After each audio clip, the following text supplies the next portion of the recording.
স্বাধীন বাংলাদেশে civil service সংস্কারে অনেকবার উদ্যোগ নেওয়া হয়েছে। বিভিন্ন নাম ও কাঠামোয় গঠিত কমিটি এক্ষেত্রে কাজ করেছে। ক্ষমতায় থাকা সরকারগুলো কমিশন ও টাস্ক ফোর্স গঠন করে সেবার মান, নিয়োগ ও পদোন্নতি নীতি, বেতন কাঠামো সহ প্রশাসন সংস্কারের চেষ্টা করেছে। এখন পর্যন্ত 8টি বেতন কমিশনের সুপারিশ বাস্তবায়ন করা হয়েছে।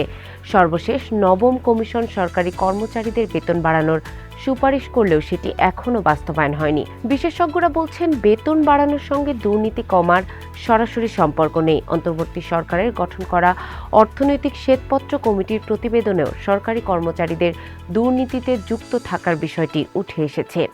শ্বেতপত্র কমিটির প্রতিবেদনে বলা হয়, আওয়ামী লীগের 15 বছরের শাসনামলে ঘুষের টাকার মধ্যে 77,000 থেকে 98,000 কোটি টাকা গেছে আমলাদের কাছে।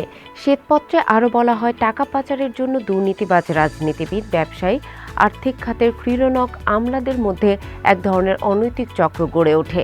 কমিটি 3 মাসের অনুসন্ধান শেষে 2024 সালের ডিসেম্বরে তাদের চূড়ান্ত প্রতিবেদন জমা দিয়েছিল। টিআইবির নির্বাহী পরিচালক ডক্টর ইফতেখারুজ্জামান বণিকবার্তাকে বলেন, দুর্নীতির সঙ্গে বেতন বৃদ্ধির সম্পর্ক খুব সামান্য। দুর্নীতি প্রতিরোধে সরকারি কর্মচারীদের স্বচ্ছতা ও জবাবদিহিতা নিশ্চিত করতে হবে।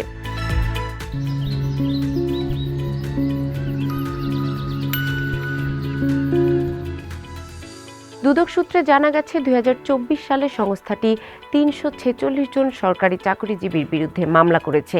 এছাড়া 127 জন বেসরকারি চাকরিজীবী, 71 জন ব্যবসায়ী, 32 জন রাজনীতিবিদ, 30 জন জনপ্রতিনিধি ও 205 জন অন্যান্য পেশাজীবীর বিরুদ্ধে মামলা হয়েছে।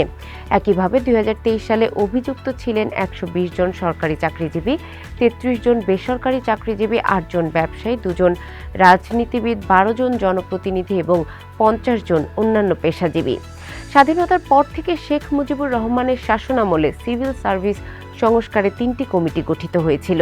সিভিল সার্ভিস বিশেষজ্ঞদের মতে, সে সময় এসব কমিটি একক, শ্রেণীহীন ও সমন্বিত গ্রেডিং কাঠামো এবং মেধাভিত্তিক নিয়োগ, প্রশিক্ষণ ও পদোন্নতির মাধ্যমে আধুনিক মানব সম্পদ ব্যবস্থাপনার প্রস্তাব দিয়েছিল। কিন্তু রাজনৈতিক, অর্থনৈতিক অস্থিরতা, রাষ্ট্র গঠনের প্রশ্নে মতভেদ, সরকারের দুর্নীতির বিস্তার এবং ঔপনিবেশিক ধাঁচের সুবিধা হারানোর আশঙ্কায় আমলাতান্ত্রিক প্রতিরোধের কারণে এসব সুপারিশ বাস্তবায়িত হয়নি। জিয়াউর রহমানের শাসনামলের সংস্কার উদ্যোগগুলো হলো national pay and services commission NPSC, martial law committee on examining organisational set up of ministries বা divisions, departments, directorates and other organisations MLC act. পরবর্তী সময়ে সিভিল সার্ভিস সংস্কারে হুসেইন মোহাম্মদ এরশাদের আমলেও অনেকগুলো উদ্যোগ নেওয়া হয়। খালেদা জিয়ার প্রথম মেয়াদে administrative reorganisation committee ARC, Sheikh হাসিনার প্রথম মেয়াদে national pay commission NPC 5, public administration reform commission PARC, Khaleda জিয়ার দ্বিতীয় মেয়াদে ন্যাশনাল পে কমিশন এনপিসি 6, তত্ত্বাবধায়ক সরকারের মেয়াদে 2008 সালে ন্যাশনাল পে কমিশন এনপিসি 7, নবম সংসদ নির্বাচনের পর শেখ হাসিনার শাসনামলে ন্যাশনাল পে কমিশন এনপিসি 8 গঠিত হয়েছিল। 2007-8 সালে ফখরুদ্দিন আহমেদের তত্ত্বাবধায়ক সরকার মুভিং অ্যাহেড কৌশলগত দলিল প্রণয়ন করে।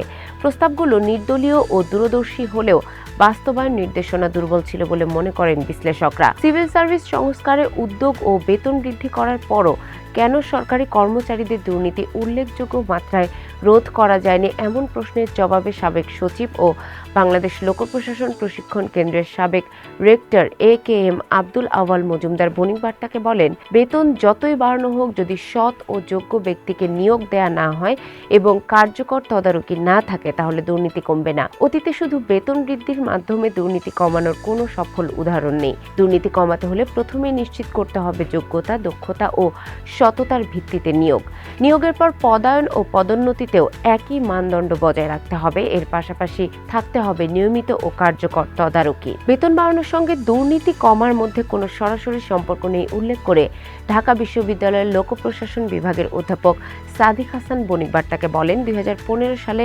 যখন নতুন বেতন কাঠামো বাস্তবায়ন হয়, তখন সেটি 2009 সালের স্কেল থেকে অনেক বেশি বৃদ্ধি পেয়েছিল।